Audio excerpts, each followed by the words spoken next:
नमस्कार, आपके साथ मैं हूं आकिल रजा। सावन में कांवड़ यात्रा होती है और इस कांवड़ यात्रा को लेकर उत्तर प्रदेश पुलिस का एक अजीबोगरीब फरमान जारी हुआ है। फरमान क्या है, सुनकर आप चौंक जाएंगे। दरअसल उत्तर प्रदेश पुलिस का कहना है कि कांवड़ मार्ग पर जितने भी ठेले वाले हों, सब्जी वाले हों, फल वाले हों, ढाबे वाले हों, यानी कोई भी सामान विक्रेता है, वो अपनी ठेली पर, ढाबे पर, दुकान पर अपना नाम जरूर लिखवाए। अब आप सोचेंगे कि आखिर इसकी क्या जरूरत पड़ गई है, क्योंकि देखिए अब तक तो ऐसा नहीं हुआ है। अब तक जो भी प्रशासनिक अधिकारी थे वो साजी शहादत, साझा विरासत, हिंदुस्तान जिंदाबाद, हम सब एक हैं, इस तरीके के जो स्लोगन हैं वो देखने को और सुनने को मिलते थे। और प्रशासन की तरफ से गाइडलाइन ऐसी जारी होती थी जिससे किसी भी धर्म को कहीं ना कहीं ऐसा मैसेज न जाए कि वो बांटने की कोशिश की जा रही हो, एक समान देखने का प्रयास किया जाता था। लेकिन अब इस तरीके के मैसेज आने लगे हैं कि सोशल मीडिया पर एक अलग ही हंगामा बरपा हुआ है। हंगामा इसलिए कि क्या प्रशासन की तरफ से इसलिए ये गाइडलाइन जारी की गई है कि आप ठेले पर नाम देखकर ये पता लगा सकें कि ये हिंदू है बेचने वाला, कि मुस्लिम है बेचने वाला, कि सिख है, ईसाई है, कि आप कौन से धर्म के व्यक्ति से सामान खरीदेंगे। क्या मुसलमानों का बायकॉट करने के लिए इस तरीके की गाइडलाइन जारी की गई है? ये सोशल मीडिया पर सवाल खड़े हो रहे हैं, और इसलिए भी हो रहे हैं क्योंकि आप देखेंगे कि ये कोई पहली बार नहीं है। हालांकि प्रशासन की तरफ से ऐसी गाइडलाइन, ऐसा फरमान पहली बार है, लेकिन कुछ नफरती चिंटुओं के द्वारा, कुछ नफरती गैंग के द्वारा इस तरह के अभियान चलाए जा चुके हैं इस देश में कि मुसलमानों से कुछ मत खरीदो, मुसलमानों का बाइकआउट करो, मुसलमानों को अपने गली मोहल्ले में ना घुसने दो, मुसलमानों का आधार कार्ड चेक करो। ये हमारे देश में हो चुका है, और यहाँ तक हो चुका है कि हिमाचल से खबरें आती थी कि कोई बिक्री वाला है, फेरी वाला है, जो घूम फिर कर अपना सामान बेचता है, उसको आधार कार्ड चेक करके गली से बाहर निकाला जा रहा है। सब्जी वाले को जो है अपशब्द बोलते हुए गली से बाहर निकाला जा रहा है। ये कुछ नफरती गैंग के लोग करते थे जिनके खिलाफ कार्रवाई की मांग भी होती थी। लेकिन अब जब प्रशासन की तरफ से इस तरह की गाइडलाइन सामने आती है तो आप क्या कार्रवाई की उम्मीद करेंगे? क्या आप ये सोचेंगे कि ये गलत है? आप इसको किस तरह से देखेंगे? सोशल मीडिया पर बहुत सारे लोगों ने इस पर लिखा है, एक एक करके हम आपके सामने रखेंगे, लेकिन उससे पहले आप ये वीडियो देख सकते हैं। यहाँ पर देखिए, फल विक्रेता ने अपने नाम का स्टिकर अपने ठेले पर लगा दिया है, और अब इन फलों को मुस्लिम के नाम से पहचान लिया जाएगा कि ये फल विक्रेता जो है वो मुस्लिम है। समझ सकते हैं कि आप, हमारा देश विश्व गुरु की तरफ कितना अग्रसर है। सबसे पहले आपके सामने पुलिस का क्या स्टेटमेंट है, ये आपके सामने, इसके पीछे की वजह क्या है ये रख देते हैं, सुनिएगा आप इसको। मार्ग पे फलों के ठेले पे एक लिस्ट लगवाई गई है उनके नामों की, किस तरह का ये निर्देश दिया गया है?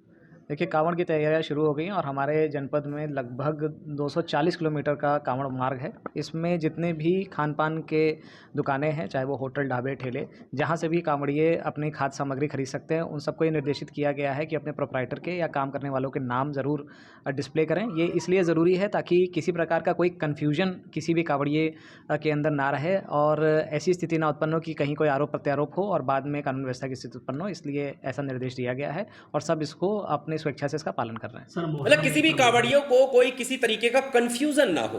कंफ्यूजन किस बात का? इस बात का कि कहीं दूसरे मजहब के व्यक्ति से कोई सामान तो नहीं खरीद लिया।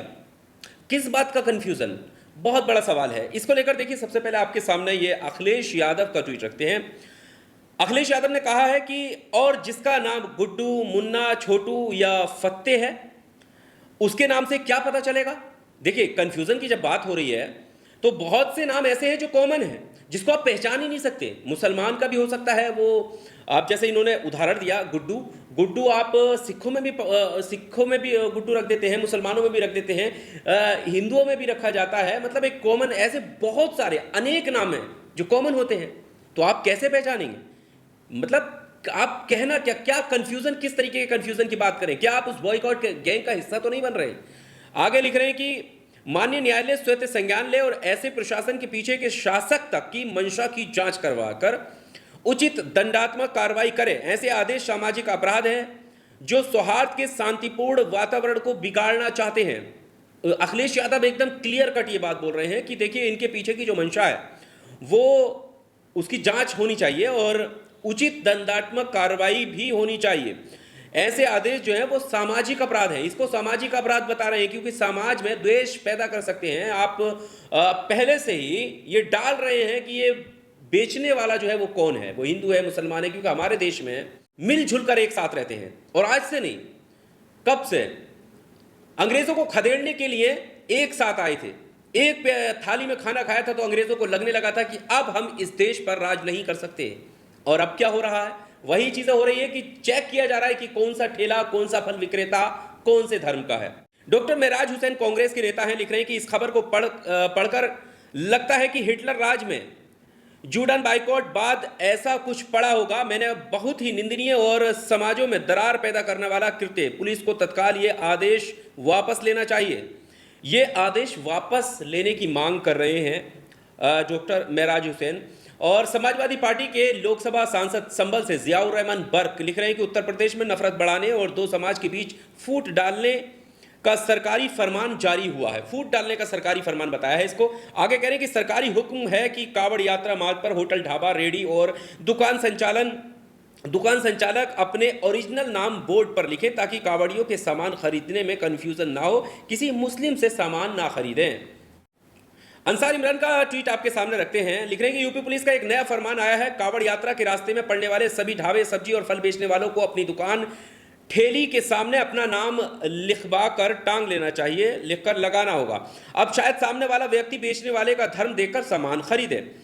मैं तो कहता हूं कि इतने से क्या फायदा। भाजपा के नए भारत की परिकल्पना में हमें तो सीधे तौर पर यह कह देना चाहिए कि खरीदारी भी अब धर्म देखकर ही होगी। भाजपा नीति सरकारें इसके लिए कानून बनाकर विश्व में अपना डंका बजा सकती है। ये तो कानून की मांग कर रहे हैं और कह रहे हैं कि क्यों ना सरकार फिर ऐसा कर लेती है, कानून बना दे इस चीज का कि नहीं, मुस्लिम से खरीदेगा, हिंदू से खरीदेगा, ताकि विश्व में एक डंका बच सके। यहां पर उन्होंने कसा है। आगे लिख रहे हैं कि खास तौर पर ये जो अल कबीर जैसे नाम रखकर सतीश सब्बरवाल जैसे लोग बीफ एक्सपोर्ट करते हैं, आपने सुना होगा अल कबीर बहुत बड़ा बीफ एक्सपोर्ट फैक्ट्री है, कंपनी है, उसको लेकर कह रहे हैं कि एक्सपोर्ट करते हैं, उनको भी तत्काल अपनी कंपनियों का नाम बदलकर Satish Sabharwal Hindu beef export company कर देना चाहिए ताकि गल्फ और यूरोप के लोगों को पता चले कि आखिर ये बीफ एक्सपोर्ट कर कौन रहा है।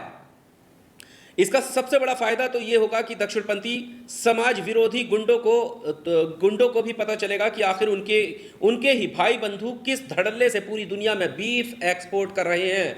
यानी आप एक गरीब ठेले वाले का तो धर्म पहचानने का, उसका नाम लिखने का आदेश दे चुके हैं क्योंकि वो गरीब है, कोई ढाबा चला रहा है, कोई मजदूरी कर रहा है, कोई छोटे मोटे बर्तन या गुब्बारे या खेल खिलौने इस कावड़ मार्ग पर बेच रहा होगा, जिसकी मजबूरी बन जाएगी कि वो अपना नाम वहाँ पर सार्वजनिक करे। अब ऐसे में जब कोई भी घटना होती है तो फिर नाम पहचान कर भी आप देखेंगे कि कई जगह पर ऐसा हुआ है। नूह में दुकानें जलाई गई थी तो वहाँ पर दुकान के ऊपर मुस्लिम नाम है कि हिंदू नाम है, इसके आधार पर दुकानों में आगजनी की गई थी। यहाँ पर आप देख भी सकते हैं कावड़ मार्ग पर पड़ने वाले होटल, ढाबों के साथ फलों के ठेलों पर भी संचालकों के नाम होगा अंकित। और यहाँ पर आरिफ फल और दूसरा देख लीजिए सर्वेज फल करके लिखा हुआ है। यानी साफ तौर पर जो है, अब क्योंकि देखिए गरीब व्यक्ति की मजबूरी है कि वो अपना नाम लिखेगा, लेकिन ऐसा करने से समाज में किस तरीके का संदेश जा रहा है, ये गौर करने वाली बात है। पत्रकार वसीम अकरम त्यागी लिख रहे हैं कि मुजफ्फरनगर में दिल्ली हरिद्वार मार्ग पर ढाबे हैं, उनमें कुछ ढाबे मुसलमानों द्वारा चलाए जा रहे हैं। अब कावड़ यात्रा शुरू होने जा रहे हैं। आरोप है कि पुलिस द्वारा ढाबा चलाने वाले मुसलमानों पर ढाबे के नाम के साथ साथ ढाबा संचालक का नाम बड़े बड़े अक्षरों में स्पष्ट रूप से लिखने का दबाव बनाया जा रहा है। पुलिसकर्मी लगातार ढाबा मालिकों से कह रहे हैं कि आपके ढाबे का नाम कुछ भी हो, एक बोर्ड पर अपना नाम जरूर लिखें।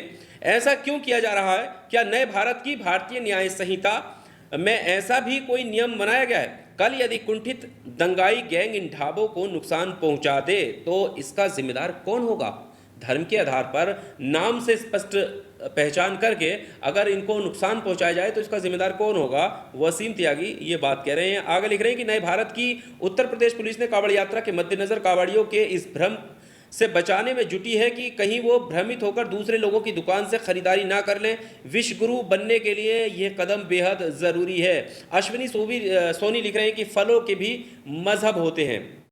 तो आप देख सकते हैं कि किस तरीके का ये फरमान है ना, अजीबोगरीब फरमान, कि आखिर उससे किसी भी कावड़ियों को क्या दिक्कत हो सकती है। और देखिए इतने बड़े मार्ग पर इस कावड़ यात्रा में ही ऐसा क्यों हो रहा है? और क्या नहीं लगता कि इससे गलत मैसेज, गलत संदेश समाज में जा रहा है? किसी शायर ने क्या खूब लिखा है कि बांट दिया इस धरती को, क्या चांद सितारों का होगा, नदियों के कुछ नाम रखे, बहती धारों का क्या होगा। शिव की गंगा भी पानी है, आबे जमजम भी पानी है, मुल्ला भी पिए, पंडित भी पिए, पानी का मजहब क्या होगा। इन फिरका परस्तों से पूछो क्या सूरज नया उगाओगे, इन फिरका परस्तों से पूछो क्या सूरज अलग बनाओगे। एक हवा में सांस है सबकी, क्या हवा भी अलग चलाओगे। और नस्लों का करे जो बंटवारा, नस्लें मतलब सभी हिंदू, मुस्लिम, सिख, ईसाई, ये सब जो नस्लों का नाम दिया, नस्लों का करे जो बंटवारा, रहबर वो कौम का ढोंगी है। क्या खुदा ने मंदिर तोड़ा था या राम ने मस्जिद तोड़ी है। ये जो लाइनें हैं इसका मतलब बहुत बड़ा है। अगर आप समझ चुके हों तो कमेंट में ज़रूर बताएं। बाकी अपना और अपनों का ख्याल रखें, आपसी सौहार्द बनाए रखें और समाज में मोहब्बत पैदा करें। बहुत शुक्रिया।